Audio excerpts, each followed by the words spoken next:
Okay, we're gonna do the muscles of the shoulder joint now.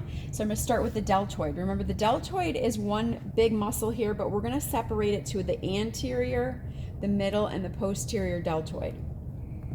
So if I was gonna describe it, it's a superficial muscle located on the shoulder. If I was talking about the anterior, I'd say the anterior aspect. If I was talking about the middle, I'd say the like the lateral part of the shoulder. And if I was saying posterior, I would obviously use posterior. So I'm gonna start with that acromion, and I'm gonna use that to kind of be my guide.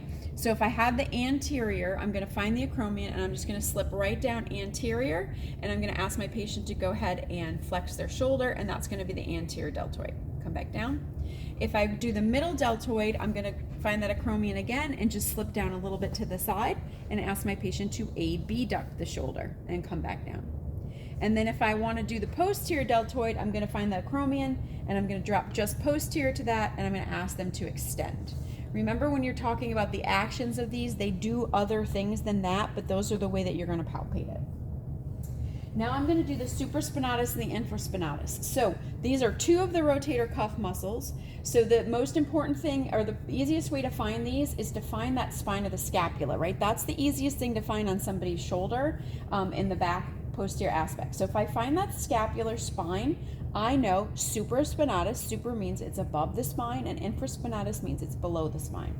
So the supraspinatus is going to be a deep muscle to the upper trap, right? We already palpated the upper trap. So if I find the spine and I just come superior to that, I'm gonna say the supraspinatus is a deep muscle located on the posterior trunk or posterior shoulder, and it does shoulder abduction. So I'm gonna ask my patient to go ahead and lift up, and I'm gonna know that the supraspinatus is deep in there. Come back down. The infraspinatus is a lateral rotator. So again, this is a superficial muscle. If you look at a picture of all of the muscles of the back, you can see that that infraspinatus is superficial at some point. So if we find that spine of the scapula and I drop just inferior to that, I'm going to be over that infraspinatus. The infraspinatus is a lateral rotator, so I'm going to ask my patient to go ahead and I'm going to have her push so that we can kind of see an isometric contraction. Push into my hand, so she's laterally rotating, so that's where the infraspinatus is going to be. Now I'm going to ask you to get into the prone position. And we're going to palpate three muscles in the prone position. We're going to palpate the latissimus dorsi, or the lats for short, and then we're going to palpate the teres major and the teres minor. I'm going to actually stay on this side. So when you think of this, or if you look at a picture that the lats are that large muscle coming up, we palpated the infraspinatus, which is right here. So you have to think those two teres muscles are going to be right in this area. So let's do the lats first. So the lats are a superficial muscle that are located on the posterior aspect of the trunk. And what I'm going to do is I'm going to ask my patient to bring your arm back, and you're going to extend and adduct for me. So extend and adduct, so up and in, and you're going to be able to feel that lat anywhere in this area here. So that's how you're going to find the latissimus dorsi. You can come all the way down, but finding it in this area is good. Okay, now let's do the teres major and minor. So I know that my lats were here and my infraspinatus was here. So my teres major and minor are going to be in this area. Anatomically, remember that the teres minor is above or superior to the teres major. The teres minor is a rotator cuff muscle, so it's located by the other rotator cuff muscle.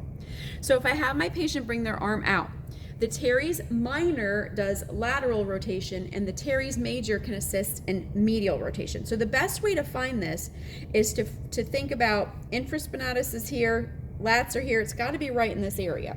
So when my patient in this position, when she does this, she's going into lateral rotation. So that's when the teres minor should contract, and then when she goes this way into medial or internal rotation, that's when the major should contract. So remember, the minor, if you look at this, my middle finger should kind of be where the minor is, and my index finger should kind of be where the major is. So I'm going to do it isometrically. I'm going to ask you to push. So she's pushing into external rotation, and I can feel the minor, and then I'm going to ask you to push again into internal rotation, and I can feel the major. So they're going to be in this area here.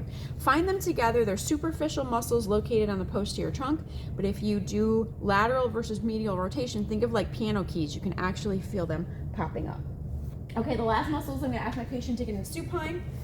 We're gonna do the pec major and we're gonna do the subscap. So let's do the subscap first because we were working on the rotator cuff muscles. So the subscapularis is a deep muscle. It's deep. It is going to be located on the posterior aspect of the trunk. It is another medial or internal rotator. So it's kind of hard to get to. This is definitely a muscle that you can work on for manual therapy, so you want to be able to find it. What I'm going to do first is just passively abduct her. So if I passively abduct her, you should know that, right, that the scapula is actually going into upward rotation. So it's coming away from her trunk. So her scapula is right here. So if you think of your anatomy, your subscap is actually located in and down of where this is. It's not the most comfortable position, but if you find that scapula and you're going kind of right into the armpit, so you're going in medially and then you're pushing down in that area, that's where you're going to find a subscap. Now, most of the muscles we have the patient contract. Because of this one, it's a little bit different. Telling me that it's an internal rotator is important, but then palpating it, you kind of have to pull that scapula out of the way to get to the muscle belly. The last muscle is the pectoralis major. So we're going to use, we're going to say that it's a superficial muscle located on the anterior aspect of the trunk, and we're going to use horizontal adduction to kind of find that. So if I find the clavicle, this is also an area, especially, you know, when you're palpating on women, to kind of be careful. It's a very large muscle, so there's no reason why you can't find the clavicle and just drop right inferior to that, and that's a good place to palpate the pec. So I'm actually going to have my patient come up into this position, and I'm going to say, hold it there, don't let me move it, just like your manual muscle test, and I can feel the pec major come into my fingers right there.